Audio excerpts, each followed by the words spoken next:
I'm really looking forward to seeing what's out in the airport precinct. I've seen it grow the last few years and I'd love to see what's happened on there now.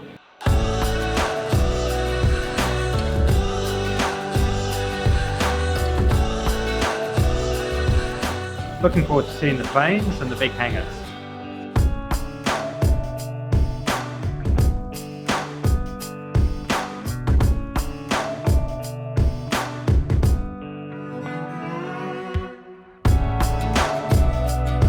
Brisbane Open House is about giving people an insight into the airside operations and all of the activities that Brisbane Airport undertake on a day-to-day basis.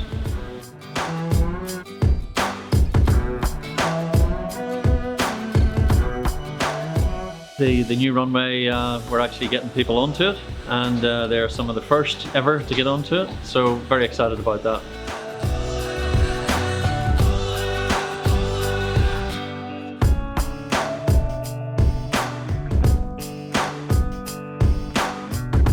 It's not often that you get to go airside on an airport and get a tour and get up close and personal with a few aircraft.